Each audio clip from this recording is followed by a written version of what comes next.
Ang mga resibong nakalap ngayong hapon, mga dating OFW na sangkot sa di umano'y patong-patong na kaso ng estafa, pinaghahanap ng mga operatiba.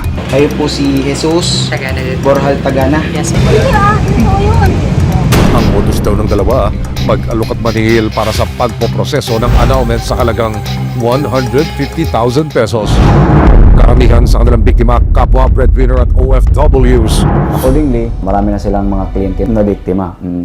Ang pagtimbog ng mga otoridad sa dalawang magkasosyo na fixers umano, tinutukan ng resibo. Meet up sa isang fast food restaurant at sa labas ng isang simbahan. Mga kaliwa ang transaksyon na pala para sa lantarang bentahan ng mga bagong silang na sanggol sa presyong 10 hanggang 100,000 piso. Magkasundo kaya ang sanggol seller at miner? Abangan yan mamaya. Ano man reklamo, bibigyan tugon. Bawat hinaing at problema, hahanapan ng solusyon. Ito ang bagong news sandigan, hindi palalampasin ang mga tiwali at maling gawi.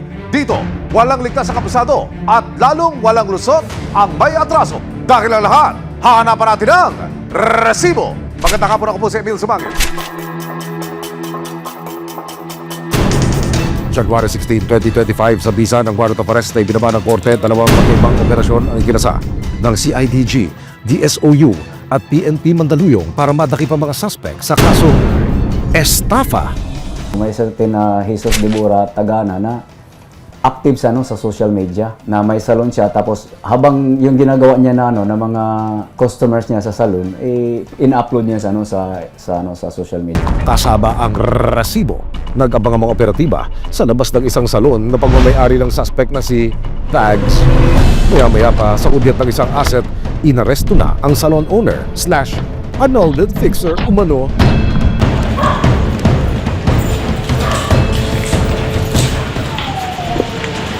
Gabi po. Yes po. Kami po yung mga tauhan ng PNP CIDG. Okay po. Kayo po si Jesus Tagana. Borjal Tagana. Yes po. Kayo po inaresto namin sa kasong estafa. Kinabukasan, January 17, naispatan ng Mandaluyong Police ang isa pang suspect na nasa warrant of arrest na si Arseng. Naabutan siyang palabas ng visitation area ng guess where? Mandaluyong City Jail. Arseng, visiting your future kakusas. Maya-maya pa, inaresto na si Arseng at binasakan ng kanyang mga karapatan. Nakapareham ng resibo si Arseng. Dati na pala siyang nakulong para sa kasong estafa na isilang pa ng ibang complainant noong nakaraang taon. Nakalabas po, November 6. Tapos ito lang po ulit, January 17. Reklamo ng kanyang mga naging kliyente. Tinakbo raw niya ang daan-daan libong pisong kanyang siningil para maiproseso ang kanilang annulment. Hindi po ako tumakbo, ma'am. Kasi nagbabalik nga po ako ng pera sa mga client eh. Kinakausap ko po sila. Hindi ko na lang po sila nakausap nung nakulong na duwa po. Kwento ni Arseng, 3 taon siyang nakipagsapalaran bilang overseas Filipino worker sa Taiwan bilang isang babysitter. Pero nang matapos ang kanyang kontrata at umuwi siya ng Pilipinas, naghanap siya ng mapapagkakitaan sa isang networking company na kanyang pinasukan noong 2017. Nag-cruise ang landas nila ni Thags. Actually po, isa pa akong agent eh. Ginawa po akong agent, Jesus Tagana III. Si Jesus Tagana III po, mentor ko po yan sa isang company. Pinawagan niya po ako kung meron daw po kung pwedeng mai-refer sa kanya ng mga nangangailangan na mag-file ng annulment. Ang arestadong fixer umano ng annulment papers, una na palang nag-avail ng serbisyo ng kapwa suspect na si Thags noong 2017. Sabi ko, sir, sakto. Yung kinakasama ko po, pasal. Kasi gusto na rin po namin magpakasal eh. So yun ko, then sinabi niya na nakausap niya asawa ko, ang bigay niya po, ang price sa kanya is 150,000. Nasabi niya sa akin muna, gawin kita ng agent. Dahil tila naging successful daw ang annulment na inavail ng kinakasama ni Arseng kay Thags, dito na niya naisipang ialok sa iba ang kanilang newfound business. Kinakasama ko, isa po yun sa mga nag-file at nagbayad po kami sa kanya ng cash na 100K. After 2 years, kakibayan daw po na pinail niya yung asawa ko sa Pasig. Meron po kaming copy nun na binigay niya po sa akin. Ang mga papeles na nasa aking harapan ay ilan lamang ho sa mga sinasabi ng akusado na mga dokumentong kanyang ginamit para ho sa ginawa niyang isang matagumpay na pagpuproseso ng annulment na inilapit po sa kanya. Hindi man nakumpirma ni Arseng at dati niyang kinakasama kung matagumpay ang annulment na inganyo pa rin daw siyang maghanap ng mga kliyenteng nais magpa-anal at kalaunay umabot ito sa mahigit 50 customers, karamihan sa kanila mga OFW. Hanggang sa dami na po yung mga client ko, mga nagtiwala, na hindi ko po akalain na marami ko magtitiwala sa akin. Sinungaling ka, Jesus Tagana de Turkey, nahamon kita, ilabas mo lahat ang transaction na nagpapasa nga sa akin ng pera. OFW turned successful business owner. Ito naman daw ang naging kwento ng buhay ni Thags. Taong 2020 raw nang bumalik siya ng Pilipinas galing Saudi Arabia.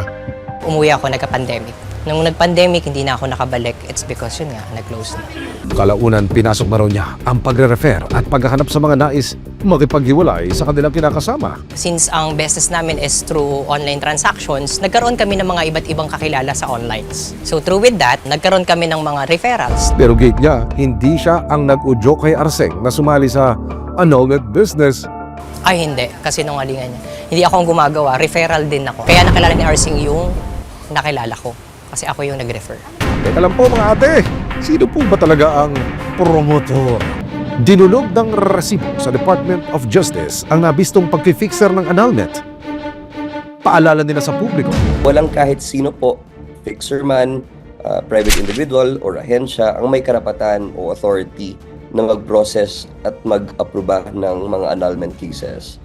Ang mga nagsasabing kaya nilang ayusin ang annulment papers or makakasigurado sila na ma-approve ay scam at may legal consequences po talaga yan. There are several criminal cases that can be filed against yung fixer po at yung nagpapa-fix ng mga annulment cases po nila.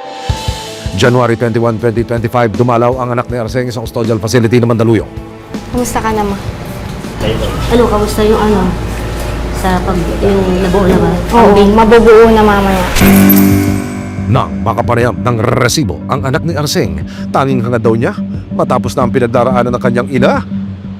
Hirap po kasi syempre kami nakakatulog kami ng maayos. Tapos yung nanay mo, may kita mo, di ba? Yung hindi mo alam kung okay ba, ganito, ganyan. Sana po matapos na. Malaman po talaga kung sino po talaga yung totoong scammer po. At sino po talaga yung dapat makulong. Kasalukuyang nakakulong si Thags sa custodial facility ng CIDG. At si Arseng naman ay nakapiit sa PNP Mandaluyong. Naharap sila sa kasong paglabag sa Article 315 ng Revised Penal Code para sa kasong estafa. Kung mapatunayang nagkasala, pwede silang makulong ng 1 hanggang sa 6 na buwan.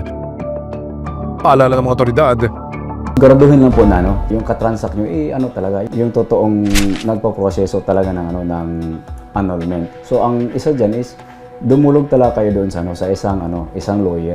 Lawyer naman talaga yung dyan, yung katuwang nyo dyan. Ingat po tayo sa mga tao na nagpapanggap kasi huwag tayo madaling magtiwala kasi maraming manluloko.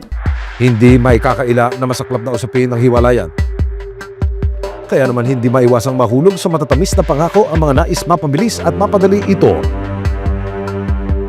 Nariyan ang mga otoridad para siguruhing mananagot ang mga lumihis sa tama at wastong proseso. Maraming salamat sa panonood, mga kapuso. Para masundan ang mga reklamong nasolusyonan ng resibo, mag-subscribe lamang sa GMA Public Affairs YouTube channel